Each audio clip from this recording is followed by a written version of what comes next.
thanks again for tuning into Sin's Workshop. Hope you're all having a wonderful day. So, today we're going to be talking about Omens Bite by mother-daughter duo PC Cast and Kristen Cast. They are best known for their House of Night series, which is, I don't even know how many books. I haven't read it. So when I started the Sisters of Salem trilogy, I went into it completely unfamiliar with their way of writing and their way of storytelling. And you know what? I liked it. However, if you remember my review of Spell's Trouble, you know I had some issues with Mercy Goodeville.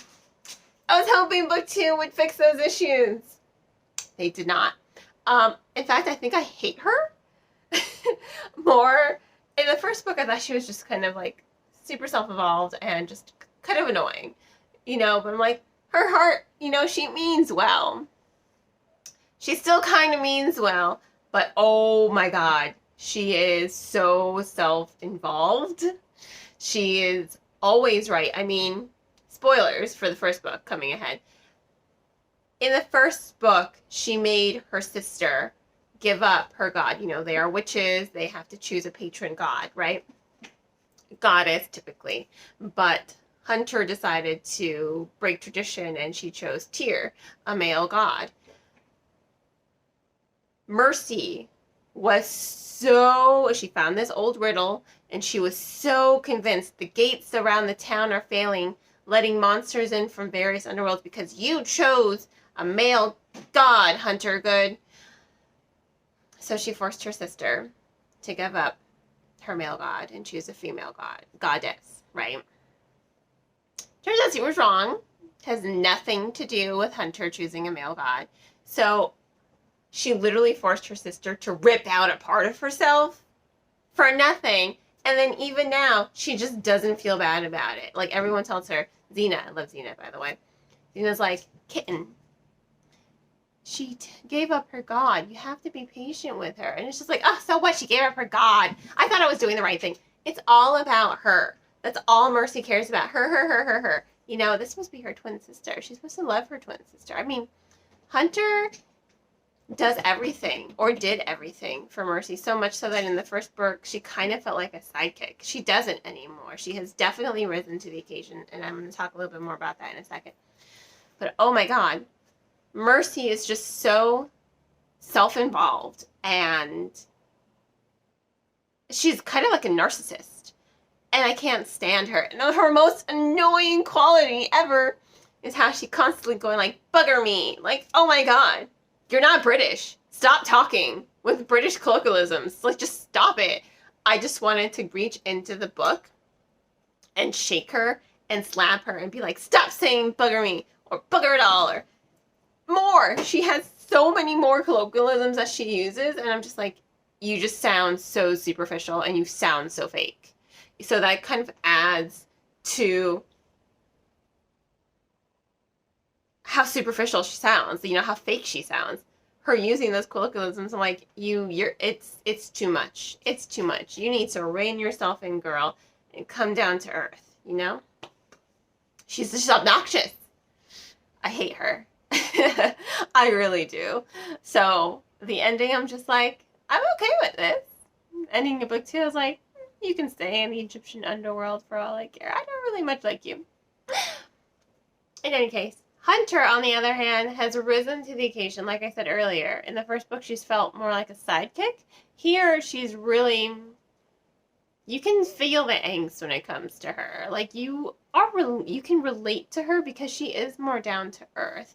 She is a little bit more pragmatic, but she's also lost. You know, she lost her mother. She lost her god. She lost a very big part of herself. So she's lost, and she's feeling alone. And she's feeling so abandoned by her sister because her sister, again, Mercy she acts like she just doesn't give a shit about anything Hunter is going through or anything Hunter's feeling. She's just like, oh, me.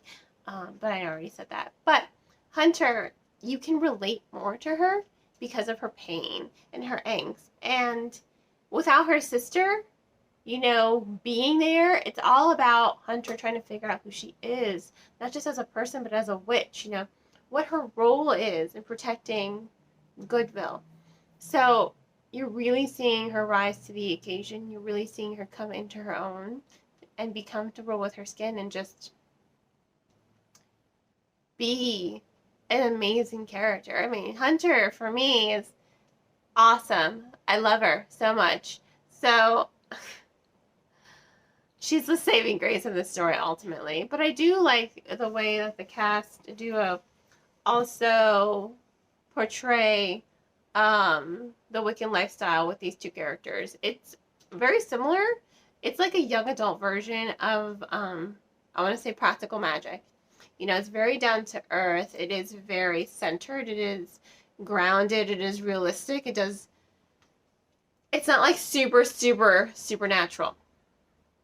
It's grounded in the realism, and I appreciate that as someone who is Wiccan herself. You know, I really appreciate the realistic way that the duo have presented it as far as the story. Like I said, I would equate it to practical magic. I would say it is like a young adult version of practical magic. Yeah, kind of. Yeah, 100%.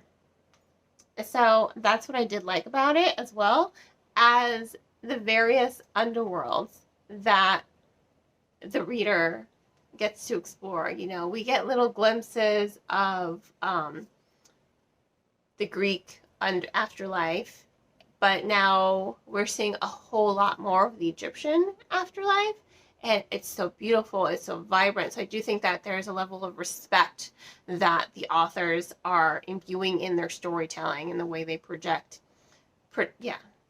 other cultures, mythologies, and belief systems. So I think that that's a really good takeaway for me from the story. Overall, though, I have to give it 3.5 out of 5 stars, and it's really just because of Mercy. I can't stand her. She is just, oh God, I just want to punch her in the face. I really do. Just go. She's just so obnoxious. You can tell she means well, but oh my God, she just seems like such a narcissist, and I can't stand her. Otherwise, I enjoyed everything else about the book. So 3.5 out of 5 stars. If you want to go ahead and purchase the book, I will include links in the description below where to purchase it. Please do not forget to like and subscribe to my channel, as well as sharing with all your book loving friends. You can also become a supporter on any of my social media platforms, links down below, as well as on Buy Me a Coffee, or by purchasing one of my handmade candles. I'm having a sale. I hope you all have a great and wonderful rest of your day, and as always, happy reading.